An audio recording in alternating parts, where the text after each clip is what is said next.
Hello and welcome to our season 2, episode number 2, podcast episode of Moment by Moment with your host, JD Mason, and of course, our lead minister here at Oak Hills Church, Travis Eads.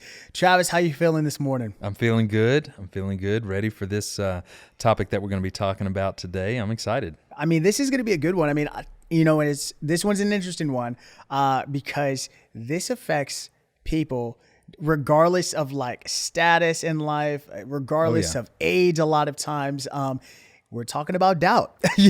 Doubt is one of those things that creeps in to everybody's mind.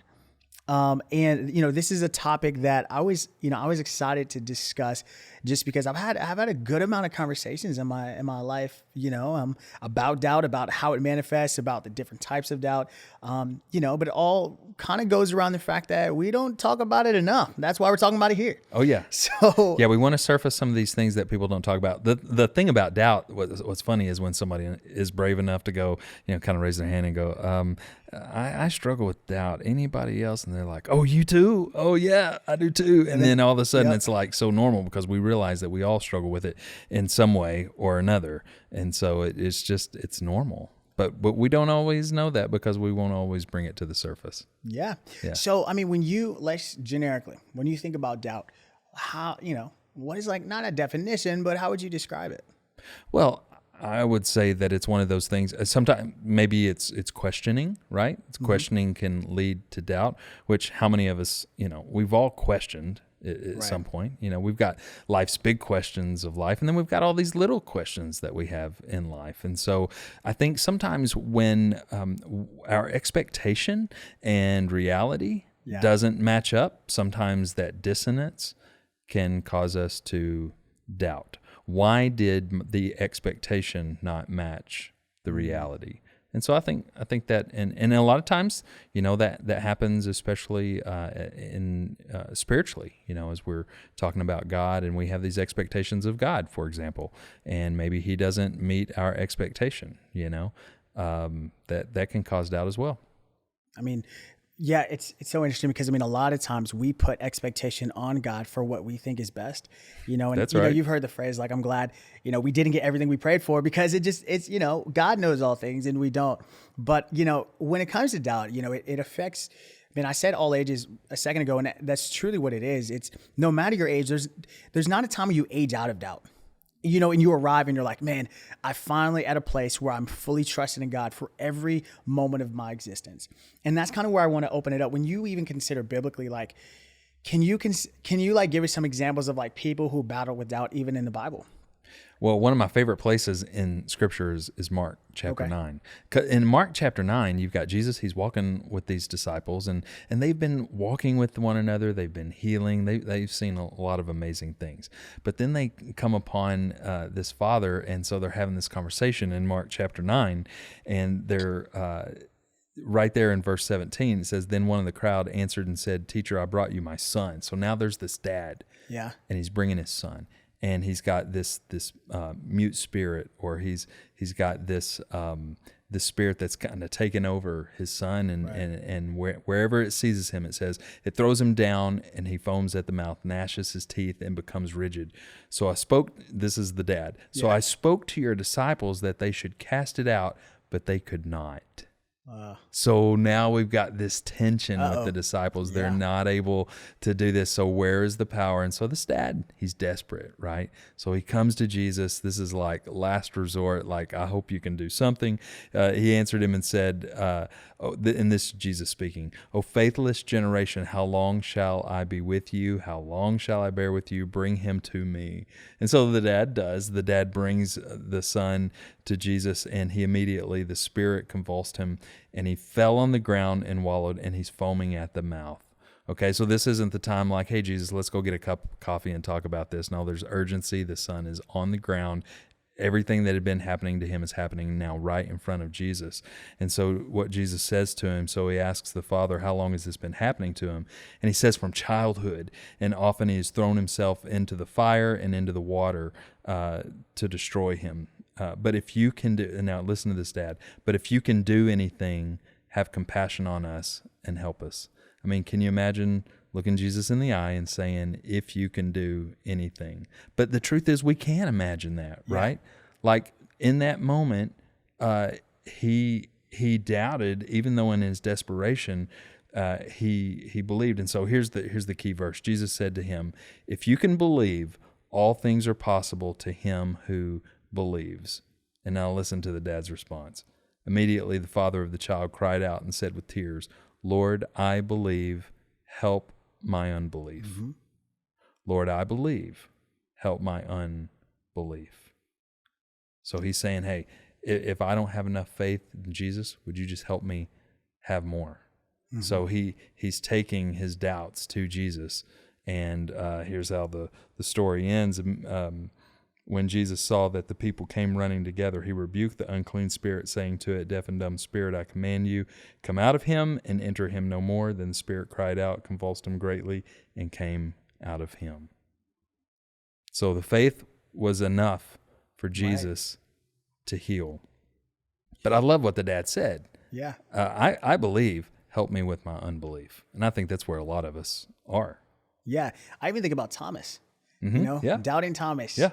Jesus has appeared before him, resurrected, and he's still like, I need to put my hands where the holes of the nails went in your hand. I need to know, like, I see you. I know you're there, but like, I really just need to verify that. And he had been walking with Jesus, Yeah. This whole time and still needed that. Yeah.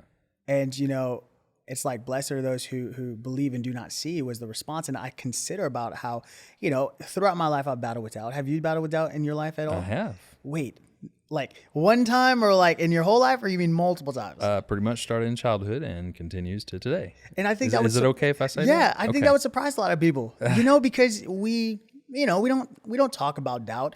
A lot of people harbor it deep inside in one of those small closets, and they don't open it up because it's like, am I less than? And, I would argue it makes, the Bible talks about wrestle with doubt with fear and trembling. Wrestle with your beliefs. Wrestle with the magnitude of God. When you consider like how big God is, how can you not have some type of doubts? Our minds only go to a certain capacity when you consider eternity.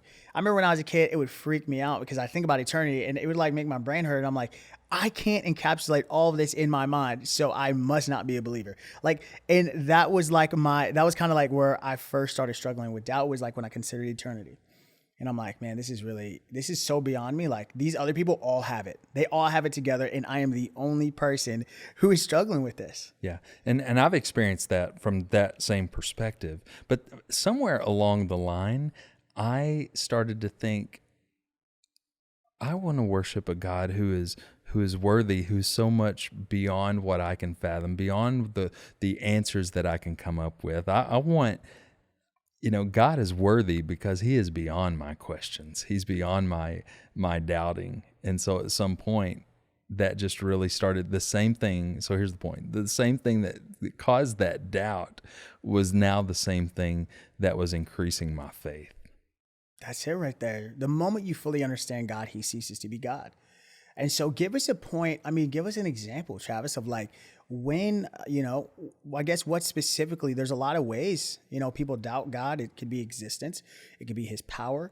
It could be that he could restore a situation particularly. It could be his complete existence when you consider it God, and we consider our theology versus evolution theology, because theirs is a belief system as well. Right. So, what aspect of doubt was it that you battled with? Probably my first memory of doubt was really kind of doubting my salvation, which you could look at it as, was I doubting that God could save me? At the time, I didn't see it that way, but I was kind of more in that works-based salvation, and it was about what I was doing or what I wasn't doing. Right. And so I just remember really doubting whether I was saved, right? Like, have I done enough? Yeah. Am I enough? Because usually when you reflect on that, you realize, oh, wait, I'm not good enough. I haven't done it. You'll never get there. And so I just remember having those doubts, early on about that for sure. Okay. Did it stick with those same things into your older years, or did did it start to change it to something else? Yeah, I think it changed. I think as you get older, well, as I got older, Yeah. the doubt started shifting. So there would have been times, I would say, in my my high school years and even into college, there were times that I was praying for a loved one to be healed, and that didn't happen the way that I thought it should.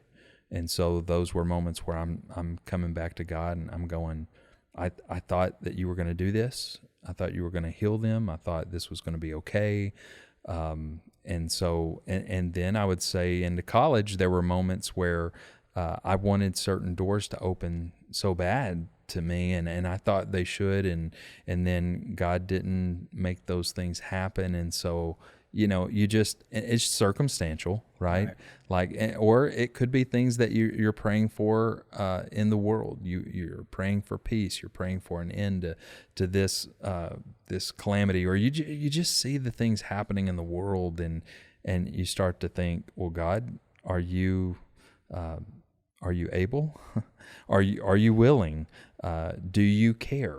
So all those questions, I think, as I got older, I was really starting to struggle with those questions as well as I got older. It wasn't so much about my salvation because I started to understand grace. So there again, some of the doubts that I had in the beginning became the thing that really increased my faith later on in life. But yeah, doubt comes in different waves, and it comes at you in different ways throughout life. I'm sure most of us could relate to when you lose somebody. You start to doubt God's love for you, possibly his sovereignty, because it's probably one of the first times a lot of us have felt completely lack of control.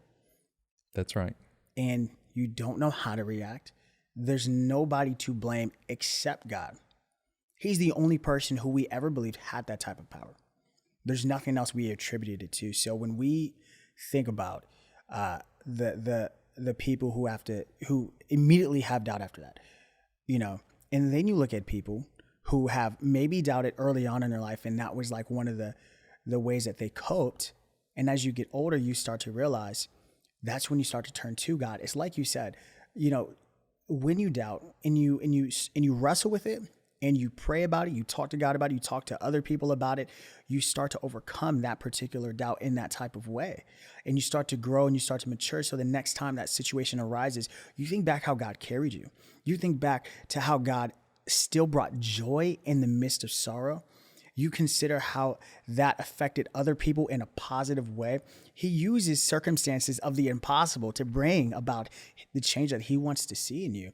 And so I think it's so key that you mentioned that, it's not that you graduate from doubt, but you do mature through things. I mean, that's the part of the big word, sanctification process, Christian word for you there, but it's really the process of becoming more like Christ. Is the situations that you go through, you start to doubt them. And then as you get older, you're like, man, God, you brought me through that. One thing that me and my wife always talk about is remembering what God did before.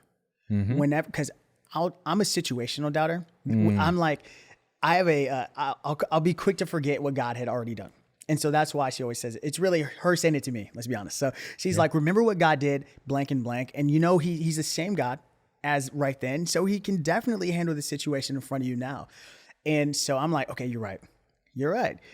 And then, I'm like, and then I'll be in another situation further on. And then I can be like, you know what? I remember that God already, he was with me. Sometimes he just says not yet. Sometimes it's not a no. Sometimes it's just, he's just saying not yet. And sometimes he's saying no, not at all. I think that's something that's so brilliant just about the Jewish people and the Jewish tradition and how they recall the goodness of God. And, even as Christians, we come out of that heritage. Had it not been the Lord who was on our side, we would have been, and we would have drowned in the water. Like we would have never made it across the sea. And just to recount the faithfulness of God, remember, he was the one that led us out of slavery. He was the one that let us cross the sea. And he's the one that led us into the promised land. And he was the one. He's been faithful at every turn. He has kept every promise to this point. So what does that say about the future? Yeah. And we can trust him. He's not let us down to this point. So you're right. I do think that's one of the things that I would say to anyone who's wrestling with doubt. It's really what you do with those doubts. Yeah.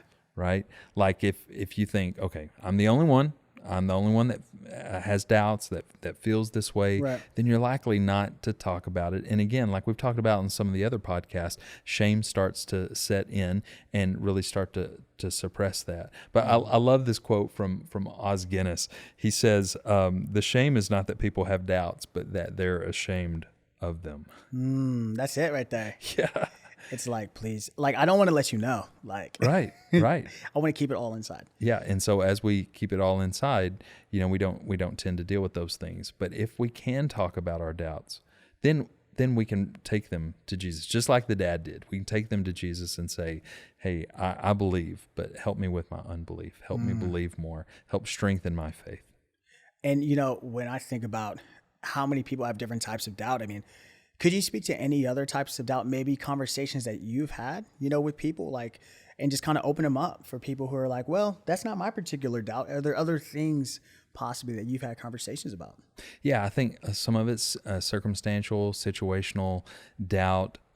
Sometimes it's intellectual, right? Like I've got questions and I can't seem to find the answers that I'm looking for. But a lot of times I see people when they wrestle with doubt, at some point they just kind of stop pursuing. Like I would say, and I do think that that's where doubt can lead to unbelief. So I think that's important to say that doubt, it's not unbelief. It can lead that way. It can lead to unbelief. It can lead to a life that is in rejection of and rebellion to God, if we don't take those doubts to God and pursue those things. And so that's what I see is a lot of people in doubt like that. It's what do you do with the doubt that really determines whether it leads to unbelief or not, or strengthens your faith. Right. And sometimes it's you expect something of God and it doesn't happen, and that just can filter in so many ways because we all live, different lives in different circumstances. And so what I'd encourage somebody who's like, man, it's almost like Gideon was like, make it rain on the ground and be it dry on the fleece. And then the opposite. Well, make the fleece wet and have the ground dry. And then he needed another dream and that's how I felt, much of my time was just like, I need a better like I constantly need God to like prove himself in situations. And, but when and then when I read scripture, I'm like, okay, I'm not alone. Okay. I'm not less than, I'm just wrestling, and that's okay.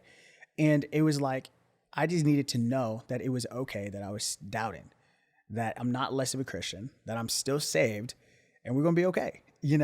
That's right. Even though you have that doubt, you can still pursue faith. And you can still pursue those answers.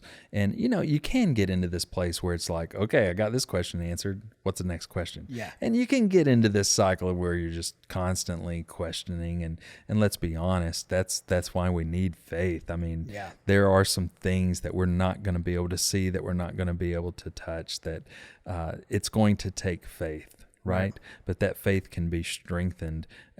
And then God is gracious to give us answers sometimes. He just shows us things. That is some of the things that I love about walking with people as a pastor, is when I hear a story.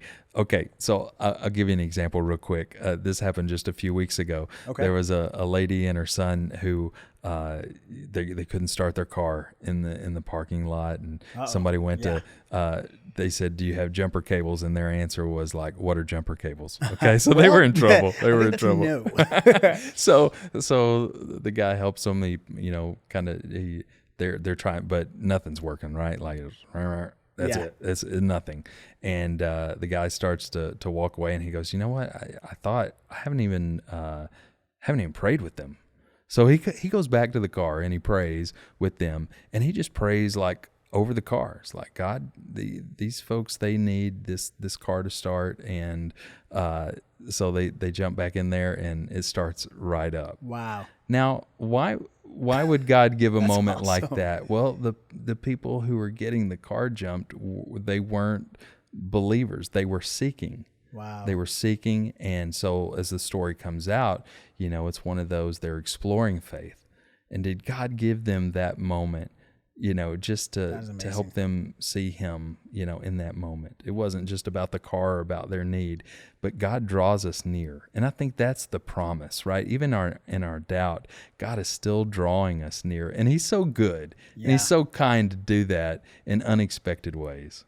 And that's it right there, is God is going to give you what you need. He when really you need will. it. Exactly. It's when you need it. And I mean, not just, I can even think of multiple times where God like stepped in those moments for me. And I'm like, okay, God, I know you're real. Like, that's you. Like, and I know it's you. And so, I challenge everybody, because we all do battle with some type of form of doubt, is just remember when God came through for you. Simple as that. Just remember when God came through for you, or remember how God came through for somebody in the Bible, or maybe it's a family friend or something, and then when other people are doubting, remind them of how God came through for them in the past. And they can be like, you know what, you're right. That's good. And man, it's all about being open. When you bring things to the light, it just does something. Yeah. The power of sharing your story. Yeah, and sharing our communal stories, right? It's not just about me and my relationship with God and my salvation and my walk. It's about us. And I think the more that we share these things, that we were created, to be together and to strengthen one another on this walk. And so the more that we do that, I think the more we see God's glory and the more we see his life come to light. That's what it is. Yeah. Well, hey, I mean, this has been a great episode. I mean, doubt is one of those things that everybody struggles with, but hey, we can work through it, talk about it. The Bible talks about wrestling with it, with fear and trembling. And, it's, when you hear your pastor say he struggles with doubt, and yet we're still saved. We still believe God. We're still working to be more like Christ every single day. It's almost like a breath of fresh air. Like, oh, okay, we got this. It's going to be okay. Yeah. It's one of those things that, we have to work through. We're not sin-free yet, and so we're going to battle with certain things. And so, listen, we just want to say thank you for subscribing. Thank you for joining us on our season 2 journey. Thank you, everybody, for sharing last week's episode. Thank you for writing your comments. Thank you for telling your friends about it. Continue to do that, please. And we hope to see you all next week.